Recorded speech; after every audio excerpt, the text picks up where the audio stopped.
Good afternoon, everyone. I hope you all are doing well. Welcome to our channel, guys. Please make sure you'll hit the subscribe button and the bell icon so you'll get notified every time we upload a new video. And please follow us on all social media. Guys, today we're going to be talking about obsession.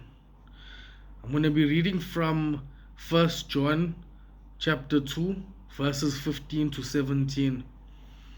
Where it says, "Do not love the world or anything in the world. If anyone loves the world, love for the Father is not in them. For everything in the world, the lust of the flesh, the lust of the eyes, and the pride of life, comes not from the Father, but from the world. The world and its desires passes away, but whoever does the will of God lives forever." Guys, we can see from this chapter in John, there's a lot of warning in it to warn us against being obsessed or having lust in our heart. We're going to look at 3 of these categories because many of the sins today fall under these 3 categories, which is lust of the flesh, lust of the eyes, and the pride of life. I'll give you an example of lust of the flesh. Example of lust of the flesh is sexual immorality. Now, guys, remember something. It's not just adultery, and it's not just cheating. Sexual immorality is being sexual with many different partners as well.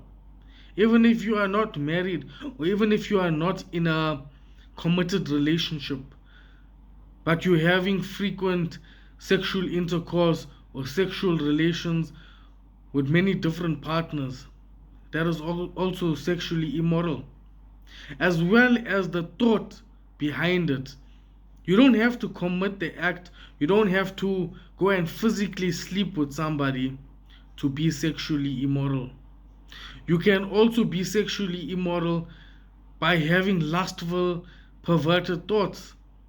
Maybe if you see a girl wearing something provocative and you then decide to have some thoughts on having sex with this girl, or you have perverted thoughts around this girl, that is considered to be sexually immoral as well. Then we look at lust of the eyes. Lust of the eyes also can be many different things. I'll give you an example. It's when you covet.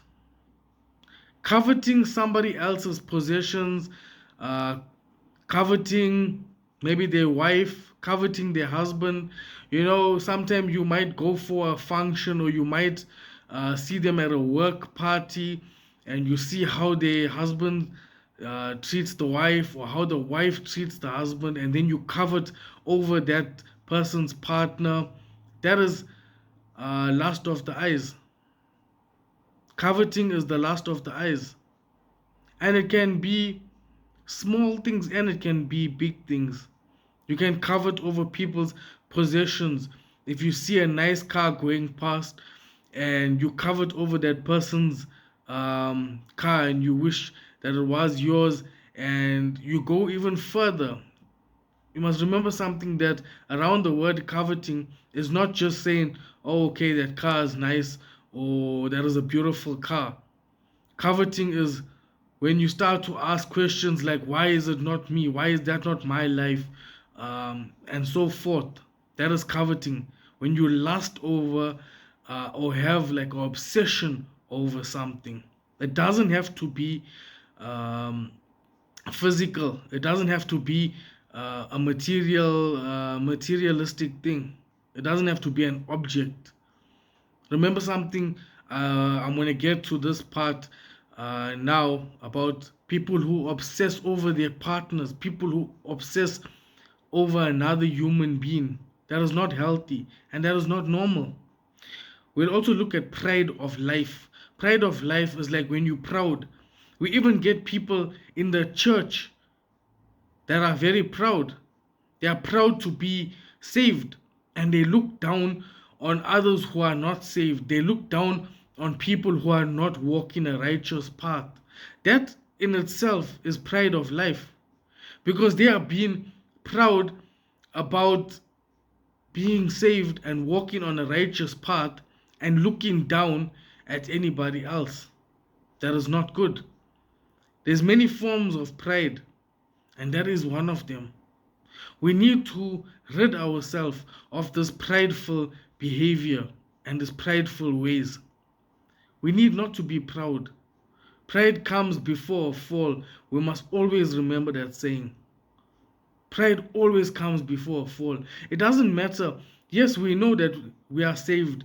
We know that we are righteous, but we don't have to boast about it. The key word here is boasting.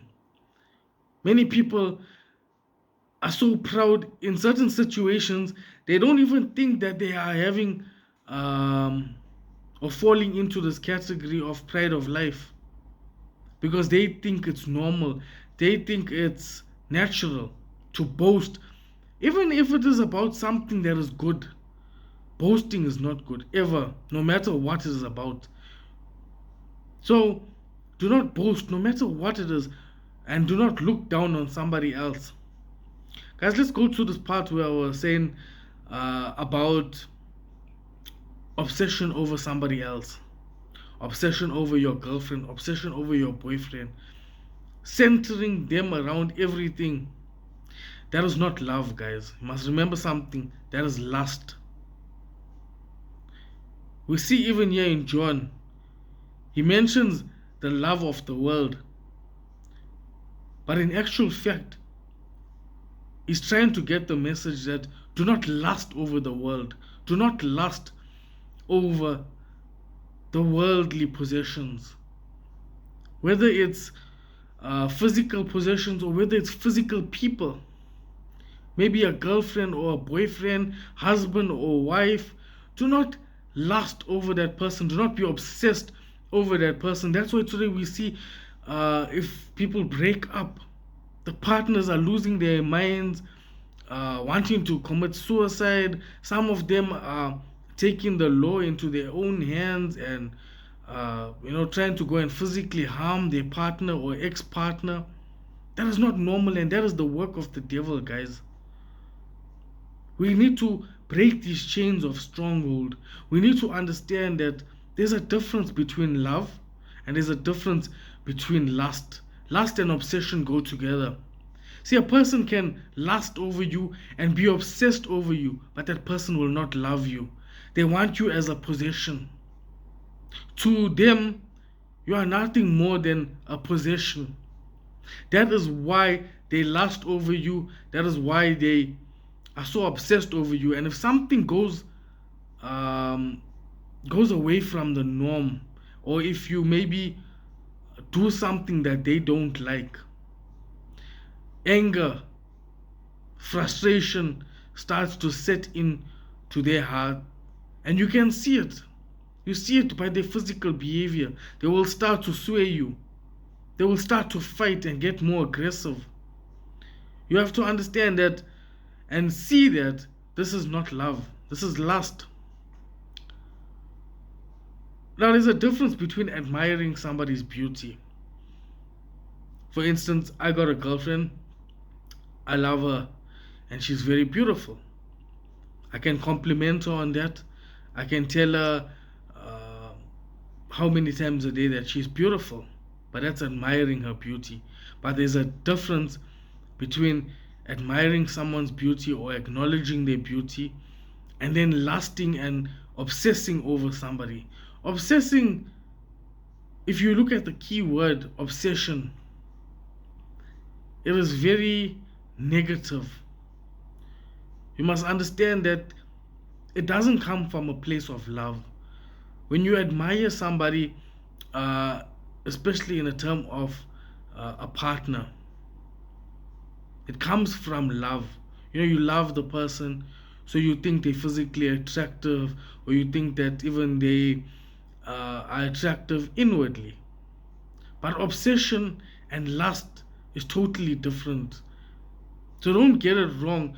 If you are in love with somebody and that person admires your beauty, or admires what you do, or admires your personality, that is something completely different. Obsession is that person wants to know where you are every single minute of the day, what you're doing. When we lust, or when we have obsession over anything on earth, evil starts to set into our hearts. Remember something: if you look at the sin, lust of the eyes, when you start to be jealous, evil starts to set into the hearts of these people who covet other people's possessions, or other people's wives and husbands, and whatever it might be. Evil thoughts start to fill their mind. They start to have evil thoughts, and sometimes they even act on these evil thoughts. They go and harm the other person. That is why you need to stay far away from obsession. You need to stay far away from lust, because lust and obsession leads to evil thoughts.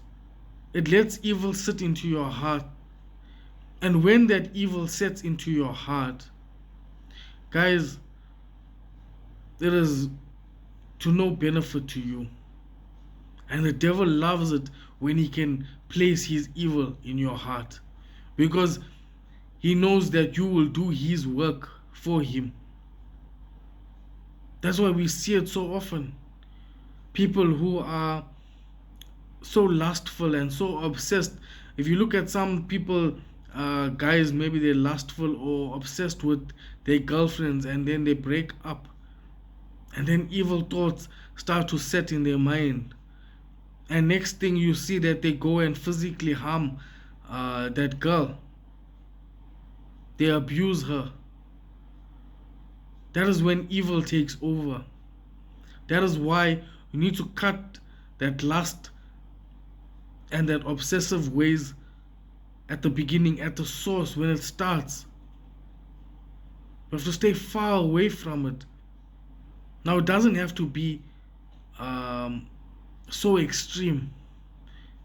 Lust of the eyes, lust of the flesh, and the pride of life starts with small things. Being proud about, accomplishments. Yes, you can be happy that you accomplished something, but don't be proud, or don't be prideful in a sense that you make others feel inferior. That is what being proud is about, is when you boast at somebody else's expense.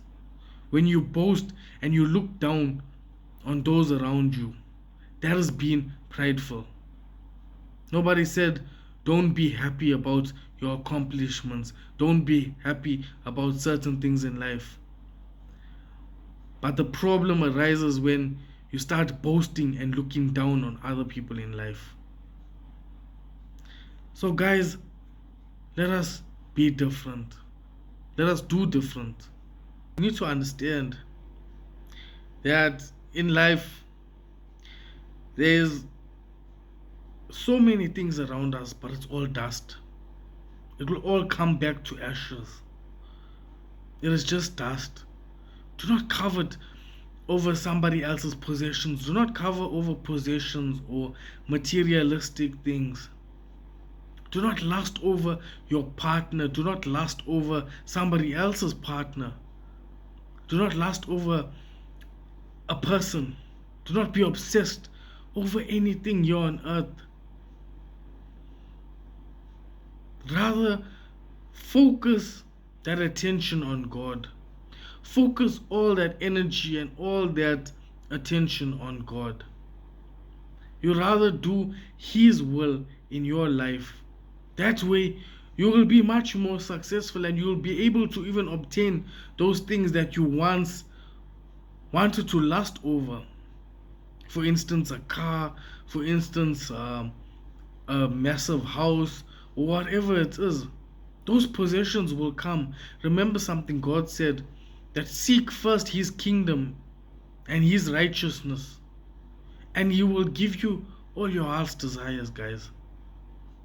So do his will and focus all your attention on him rather on the earth, rather than putting your attention here on the world. Take care, guys.